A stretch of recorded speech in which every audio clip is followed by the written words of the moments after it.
साथ की परमार्थ की, रणभूमि के पराक्रम विश्वास की, धर्म और धर्म के संग्राम की, सत्य और असत्य के झंझावत की, महाभारत महाभारत। आज हम फिर से आपके लिए एक और एपिसोड महाभारत का लेके विद डॉक्टर सतीश मोद। आप सबका स्वागत है टी टॉक एक बूंद सोच की में। इनफैक्ट हर एक कहानियाँ जो इस मंच पर आपसे साथ में साझा की जा रही है, कहीं भी ऐसे कोई भी चैनल में राइट फ्रॉम स्क्रैच महाभारत क्यों कैसे चालू हुआ, उसके पहले क्या क्या घटनाएं घटी थी, उसका जिक्र इस चैनल पे किया गया हुआ है। सर अभी हम इस कहानी को आगे बढ़ाएं। नमस्ते। आज की जो कहानी है वो कर्ण के जन्म की कहानी है।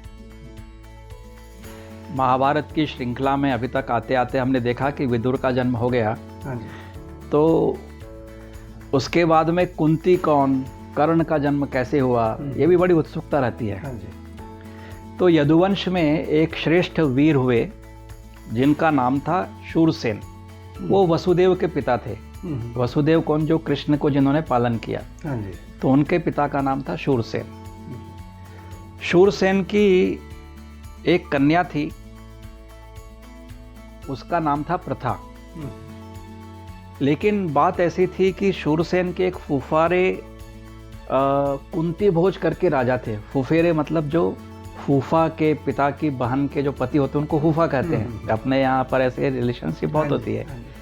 तो जो फुफेरे चाचा थे, जिसको हम कहेंगे कांति भोज, उनके पास कोई पुत्र पुत्री नहीं थी। तो शूरसेन ने उनसे वादा किया था कि जो मेरी पहला पुत्र होगा या पुत्री होगी वो मैं आपको दत्तक दे दूंगा। तो जब प्रथा का जन्म हुआ, उसको राजा कुंती भोज को उन्होंने दत्तक रूप में दे दिया। इसीलिए प्रथा का नाम हम कुंती भी कहते हैं। तो कुंती भोज के यहाँ रहते हुए प्रथा ने धीरे धीरे बढ़ना शुरू हुआ। तो कुंती भोज ने उसके अच्छे व्यवहार को देखते हुए अपने देवता घरों में पूजा की पूरा व्यवस्था का काम उसको दिया। उसको कहा कि कोई भी घर में अतिथि आए तो उसकी सेवा करने का काम भी तुम करो। तो प्रथा ये सब बड़े सहस्त्र भाव से करती थी, खुशी खुशी करती थी। एक बार उनके घर में एक बहुत ही बड़े मुनि आए। उनका नाम था दुर्वासा। दुर्वासा तो आपको पता है बहुत ही जल्दी क्रोध करने वाले हैं। तो राजा कुंती भोज ने कुंती से कहा कि दुर्वासा को किसी भी तरह से गुस्सा न आए, बहुत ही प्रेम भाव से इनकी सेवा करो। तो कुंती ने भी कहा ठीक है, और वो तो इसमें अच्छे तल्लग्नता से उनकी सेवा की। वहाँ दुर्वासा मुनि 3-4 दिन रहे। उससे कुंती की सेवा से बड़े प्रसन्न हो गए। उन्होंने कहा कि मैं तुम्हारी सेवा से बहुत प्रसन्न हूँ, तुम एक वर मांगो। तो उन्होंने कहा कि मैं क्या वर मांगूँ, मैं तो छोटी बच्ची हूँ, मुझे क्या मालूम कि मुझे क्या चाहिए, मुझे क्या नहीं चाहिए। अभी दुर्वासा मुनि ने अपनी जो त्रिकाल की जो दृष्टि होती है, उससे उनको ध्यान में आया कि इनके जो पति होने वाले हैं उससे इनको पुत्र नहीं होंगे। तो उसको ध्यान में रखते हुए दुर्वासा मुनि ने कुंती को ऐसा आशीर्वाद दे दिया कि मैं तुम्हें एक वशीकरण मंत्र सिखाता हूँ।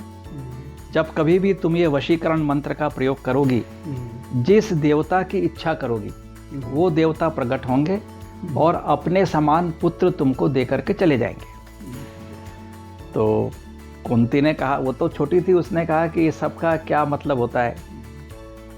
लेकिन जब दुर्वासा मुनि चले गए, कुंती थोड़ी बड़ी हुई, तो उसको कहा कि ये वशीकरण मंत्र मुझको सिखाया तो है, देखें ये काम भी करता है कि नहीं करता है। तो उस समय सूर्यदेव बड़े चमक रहे थे आकाश में। तो उसने वशीकरण मंत्र का जप किया और सूर्यदेव का आह्वान किया। और देखते तो क्या है कि उसके सामने सूर्यदेव खड़े हो गए। उन्होंने कहा, देवी तुमने मुझे आह्वान किया है और तुमने वशीकरण मंत्र से आह्वान किया है, दुर्वासा के मंत्र से आह्वान किया है। मैं तुम्हें पुत्र देने के लिए तैयार हूँ, समागम के लिए तैयार हूँ। अभी कुंती तो घबरा गई उसने कहा मैं तो छोटी सी कुंवारी बच्ची हूँ, मुझे क्या इन सब में लेना देना, मुझसे गलती हो गई, मुझको क्षमा करो, मुझको कोई बच्चा नहीं चाहिए। तो सूर्यदेव ने कहा कि ये जो मंत्र है, यदि ऐसा नहीं किया तो इसका अपमान हो जाएगा और तुम्हारे ऊपर बहुत बड़ा दोष होगा। तो अभी तो मैं आ ही गया हूँ, मंत्र का तुमने आह्वान किया है, गलती से ऐसा काम कभी भविष्य में मत करना, लेकिन अभी तो मैं आ गया हूँ और मैं तुम्हें पुत्र दे करके ही जाऊँगा, तुम अपनी इच्छा से यह परिस्थिति को स्वीकार करो और पुत्र की माँ बनो। उसने कहा कि अरे मेरे पिता माता घर वाले इन सब में मेरी बदनामी हो जाएगी, तो इसका क्या होगा। उन्होंने कहा कि तुम बुद्धिमान हो, तुमको पता है आगे क्या करना है, लेकिन मैं तो तुम्हें पुत्र दे करके ही जाऊँगा। और फिर उनका समागम हुआ और बाद में तुरंत ही पुत्र की प्राप्ति हो गई। पुत्र जो पैदा हुआ तो उसके कानों में बहुत ही चमकते हुए कुंडल और उसके पूरे शरीर पर सूर्य देव ने कवच ऐसा चढ़ा करके भेजा था। और सूर्यदेव ने कहा जाते हुए कि ये जो कवच है वो इतना उसकी स्किन से सटा हुआ है कि इसको कोई भी शस्त्र भेद नहीं सकता। ऐसा वो आशीर्वाद दे करके चले गए। अभी उसको इतनी सुंदरता देख करके, उसके कर्णों में कुंडल देख करके चमक रहे थे, तो उसका नाम कर्ण रखा। लेकिन कुंती ने क्या किया कि ये तो मेरी बदनामी होगी, इसके लिए उसको एक टोकरी में रख के जल में प्रवाहित कर दिया। तो वहाँ पर जब वो प्रवाह में जा रहे थे तो एक अधीरथ सूतपुत्र बहुत ही बड़ा प्रसिद्ध थे और उनकी पत्नी राधा, उनको ये बच्चा जाता हुआ मिला कि उसके कानों में कुंडल है और कवच है, तो समझे कि ये बहुत ही बड़ा देवपुत्र है।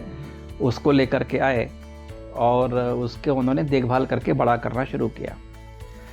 कर्ण जब धीरे धीरे बड़ा हो रहा था तो महाभारत में ऐसी कहानी आती है कि उसको एक दिन स्वप्न में सूर्यदेव स्वयं आए और कर्ण से कहा कि कल सुबह या अगले कुछ दिनों में तुम्हारे पास में इंद्र एक सामान्य वेश करके आएंगे। ये जो मेरे कवच और कुंडल हैं वो इंद्र को चाहिए, वो बहुत दिनों से इसकी योजना में है कि वो चाहिए और अभी तुम्हारे पास में है और उसको ये पता है कि तुमको यदि कुछ भी कहा जाए कि मुझको दे दो तो तुम दे देते हो। तो इंद्र तुमसे तुम्हारे कवच और कुंडल मांगने आएंगे। मैं तुम्हें सचेत कर रहा हूँ, क्या करना ये मैं तुम्हें नहीं बता सकता, लेकिन मैं तुम्हें सचेत कर रहा हूँ कि ऐसा होगा। और स्वप्न टूट गया उनका।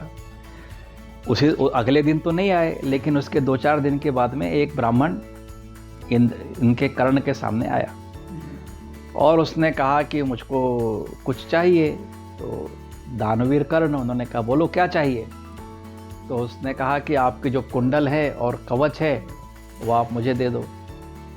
और कर्ण तो कर्ण है, उन्होंने तुरंत वहाँ बाजू से एक हथियार उठाया और अपने शरीर से पूरा छील करके पूरा कवच उन्होंने निकाल करके इंद्र को दे दिया और कुंडल भी कान के वहाँ से काट करके इंद्र को दे दिए। वो ब्राह्मण जो सामान्य रूप से वेशभूषा करके आया था, तो वो सामान्य व्यक्ति जो है वो इंद्र के वेश में आ गया और उसने कहा कि मैं तुम्हारी इस दानवीरता से बहुत प्रसन्न हूँ। जो तुम्हारा कवच तुम्हारी ज़िंदगी की रक्षा कर सकता था उसको भी तुमने दानवीर की तरह निकाल करके दे दिया, बोलो तुमको क्या चाहिए। तो सूर्यदेव ने स्वप्न में कहा था कि जब वो तुमसे ऐसा कहे कि तुम्हें क्या चाहिए तो उनसे एक हथियार मांगना। एक बर्छी है सूर्य इंद्र के पास में जो इतना बड़ा हथियार है कि जिसका तुमने किसी पर भी प्रहार किया तो वो आपके सामने टिक नहीं पाएगा। तो कर्ण ने कहा कि ठीक है, आप मुझ पर प्रसन्न हैं तो मुझको वो बर्छी आप दे दीजिए। तो इंद्र ने वो बर्छी कर्ण को दे दी और इंद्र वहाँ से चले गए। अभी ये जो कहानी, ये मूल महाभारत मैंने पढ़ी है और उसमें ये कहानी है। कई जगह ऐसा जिक्र आता है कि कुंती कर्ण के पास गई और उससे युद्ध के समय में उससे कहा कि मुझको कवच दे दो, कुंडल दे दो। मुझे लगता है कि ड्रामेटाइजेशन बढ़ाने के लिए कुछ लोगों ने इस कहानी के साथ में छेड़छाड़ किया। ओरिजिनल जो महाभारत की कहानी है, वो ओरिजिनल महाभारत की कहानी जो मैंने पढ़ी है वैसा मैंने आपको सुनाया, बाकी आप स्वयं विचार कीजिए। नमस्ते। यही है टी टॉक एक बूंद सोच की का जो मंच, जहाँ पर डॉक्टर सतीश मोद जैसे गुणी व्यक्ति आते हैं जिन्होंने काफ़ी बचपन से रुचि रखी है महाभारत में। यहाँ पे हकीकत के ड्रामेटाइज नहीं किया गया, जो हकीकत बयान किया गया है वही इस चैनल पे दर्शा रहे हैं। जुड़े रहेगा डॉक्टर सतीश मोद से next episode of T talk एक बूंद सोच की। सर धन्यवाद।